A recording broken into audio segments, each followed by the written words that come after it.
And then I always tell everybody I hate like Whoppers. I don't know why people still give out. Yeah, a lot of people still give out Whoppers on Halloween. Whoppers and Dots. Those two Campbell. This has been very educational. We had those a couple years ago, and I had a kid complain that you can't get them out of the package. They're too hard to get out of the Way package. too hard. Yeah, so he wouldn't take them. He was hunting for something else. All right, thanks, JJ. Appreciate it. We got Halloween out on. Well, how do you put these two losses behind you? At the end of the day, we just got out there and keep practicing and playing to the Carolina football standard.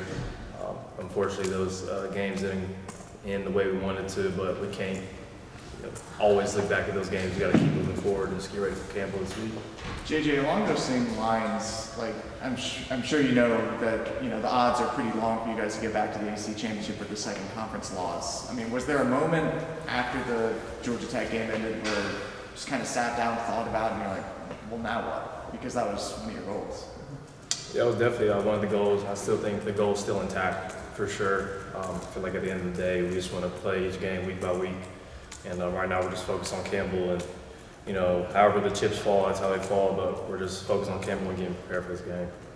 We've heard a lot about the leadership on this team, and it looked like it was working, right, through 6 games. But what does that look like now? Like, you're hitting this low point, and that's when character really kind of shows itself. Like you just said, whenever you get to these low points, that's when leadership really needs to show a lot more, and I feel like the leaders on the team right now are stepping up, making a difference, and it is tough when you lose, but at the end of the day, we're one team, one brotherhood, so we're always going to lift each other up, and we're just getting ready for this next game. How are they stepping up, those leaders? Just being more vocal, holding guys more accountable, just doing the little things perfect, keeping the main thing, and just being leaders on and off the field. What was the practice like today? What was the energy level? Energy was always high, especially on a day like Halloween. Today's a good day anyways overall, but energy was high. Everybody was out there practicing hard. You can tell everyone has an edge to them. And when we play teams, you always want to play not down to teams, but always play high. Play Carolina football this week. So we're going out there just practicing hard and just practicing like it's any other game. It's kind of different to have a non-conference game kind of late in the season like this. Does that make it different than knowing you're not playing another ACC team, just in intensity level of trying to raise to an ACC kind of level? You always want to play to that more championship caliber level. That's what we want to do every week. So that's how we went out there and practiced today, regardless of who steps on the other side of the ball. We always want to play to the championship caliber talent that we do every week. JJ, how do you process where you guys were this time 2 weeks ago as opposed to where you are now? And what is the level of surprise or even stun that this happened? Because it was kind of unexpected. Nobody saw that coming, and all of a sudden. No one really expected it, but it happened. So you got to just move on, move past it, and just at the end of the day, just keep working and keep playing games. Again, season's not over with. It's a very long season. Like Coach Brown says all the time, college football is crazy. Anything can happen on any weekend. So we just want to keep working hard, and we know that all of our goals are still intact, and we're going to still continue to go out there and keep playing ball games. Is that the message that Mac was hammering after you guys kind of cleaned up Saturday night, that all the goals are still intact? Yeah, at the end of the day, we still have all of our goals are still there, and we're just going to keep playing every week. JJ, Doc Chapman came in last week, had the long touchdown, had the return right before that. How have you seen him kind of progressing behind the scenes? Obviously, somewhat came to fruition on Saturday, but how have you seen him progressing behind the scenes? It's great seeing Doc go out there on the game field and really compete, especially past few months. He's been working his butt off in practice, staying after catching extra balls, staying in the film room. So it's really cool and really fun to see Doc go out there and play the way like we knew he was going to play. And we knew he was a great prospect coming out of high school. He's always been a great player, but it was finally really good to see him go out there and play to his potential. And then, how have you seen kind of the dynamic of that room change a little bit? I know you guys are, kind of banged up in that area, kind of had guys coming in and out.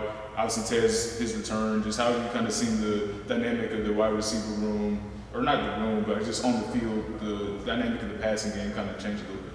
If you look at the stats, every game it seems like we have a different receiver, having almost 100 yards or having a career game every game. So just that room from top to bottom is so deep, and it's like any receiver in that room could have a game of games. So it's not like pressure's all stacked on one receiver to play his best. Yes, we're all going to play our best, but we have so many weapons out there, so it makes things a lot easier for Drake.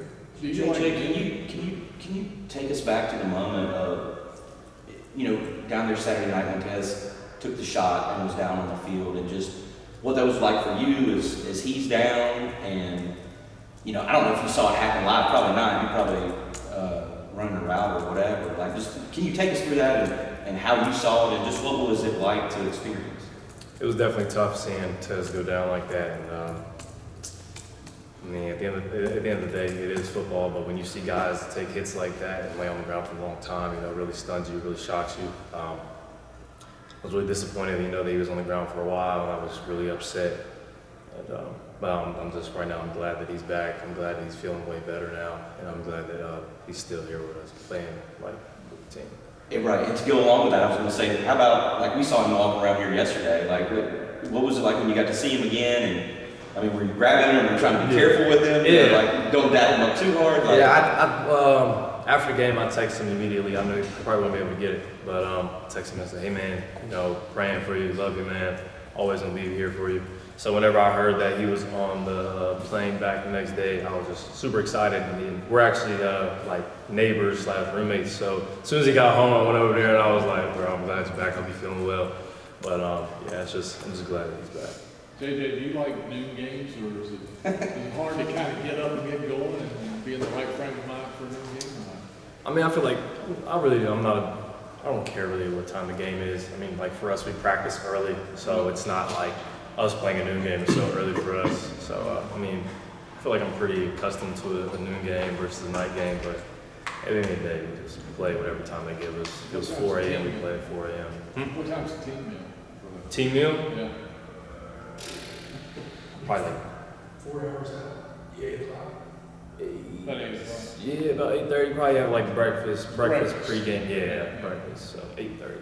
You play just about every snap, but this season, do you have an oh damn Omarion moment? Wow. We've had a couple. Yeah. I definitely have seen a couple, but probably just the first touchdown he had against Tech on Saturday. He saw the big defensive lineman from Georgia Tech really just grab him and hold him. And I was like, dang, that's like a loss of yards. I turn around and I hear people booing. I'm like, what's going on? Next thing I see Marion in the end zone. So he's so capable of making plays like that, and he's come a long way. He's done a lot for this team, and I'm proud to be a teammate of him. You watch all the film, and so you have a good idea of everything that he's improved on, especially during the course of the season. What's maybe one or two things that you see as a football guy that he's just so much better at now than he was last year and maybe even in August? Definitely his vision. I would definitely like to say that his vision has improved dramatically since his freshman year. His vision, and then just him being a pass catcher. I know we had a crucial third down last game that he caught across the middle, across his body. It's a hard grab for really anybody. And then for a running back, and then for a guy like him to catch that ball and make a play for us during that stretch of the game, it was good. So definitely his vision and his. He's been targeted a little bit more the last few weeks than previously. Yeah, we're just trying to get our playmakers the ball, and Marion's a playmaker, so we can get him the ball, whether it's handing it off to him or throwing it to him, it works.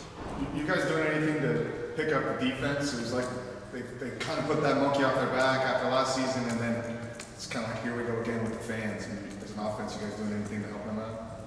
Just always support them. We can't bash them because you never know if offense has a bad day or defense has a bad day. We're all one team, so I would never just put the blame on the defense. I know there was things I could have done in the game a little bit better. Offense could have done some better things during the stretch in the fourth quarter. So, but everybody's saying, the defense starting to play bad. I wouldn't say that. I just feel like in general, as a team, we just got to finish.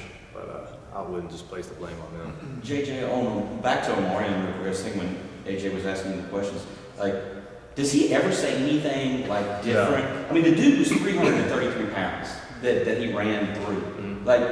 After just something like that, an oh wow moment, does he ever say anything? Not a word. Not a single word. He's like a robot. That's what I tell everybody. And they ask me, he's literally a robot. I've probably heard him speak 4 times since I've been here. And I've probably heard him speak 4 times for sure. How many words in this sentence? And it was probably 1 word each time. It was probably it was more like he was like, ooh, that's the first time I've heard him speak. But if you congratulate him, he doesn't say like, yeah, baby, or something like He'll that. just shake his head. So That's what it does. in a sport where there's a ton of trash talking going on, Right. I would imagine that he gets a psychological advantage when he runs a guy over and doesn't taunt him. Yeah. He just gets up and goes back to the next play. Like, I'll definitely hear defensive line try to like talk to him, and he's just looking at him like, he's not gonna say, he'll just run you over the next play again, just not say anything. But no, he doesn't speak at all.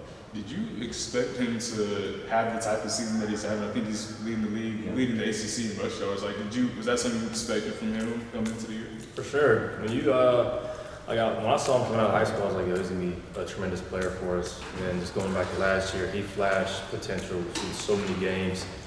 And then just seeing him in fall camp, you can tell he's developed way more. He's way more mature. Like I said, his vision's got better, and he's becoming more of a ball catcher.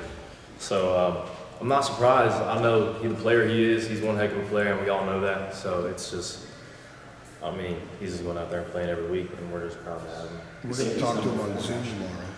You should tune in. You've got to get an idea what his voice sounds like. The numbers are great. If y'all get some answers out of We him, get like 4 that'll or be 5 the words. first. That's better than 1 word. Yeah, hopefully. Is he one of the strongest dudes on the team, like, in Yes. the weight room? Just like Absolutely.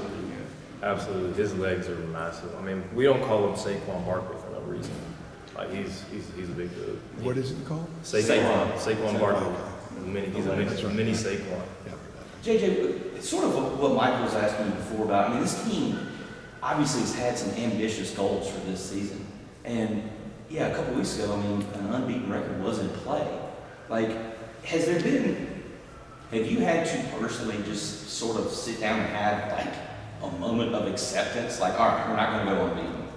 You know, like something like that. Like, has there been sort of is that part of the process of dealing with these last 2 losses, is you have to sit down and sort of, I don't know, restate things to yourself or anything like that? I don't know if that makes any sense. Yeah, restating, I wouldn't say I restated. I feel like you said, just accepting the fact, like, we have those 2 losses, and yeah, it is tough. We had high goals this season, but I can't just still think about those last 2 games. I got to think about these next 4, and just put those games behind me. I know I can't get them back, so I'm just gonna keep finishing out the season the way we need to. How much do you, if at all, kind of keep tabs on some of those other ACC games? I think it's Louisville, P-Tech this week. Like, how much do you kind of keep tabs on stuff like that? I'll try to keep tabs on it just so I know like how the ACC race will handle. But you know, this conference this year has been so crazy. You never know who can win whatever week. So I know it's a tough conference, and we're gonna play every game like it's a championship game. But seeing these other teams compete, it's fun to watch them, and then just be ready to play them when we get to. All right. Thanks, JJ. Great stuff, JJ. Yeah.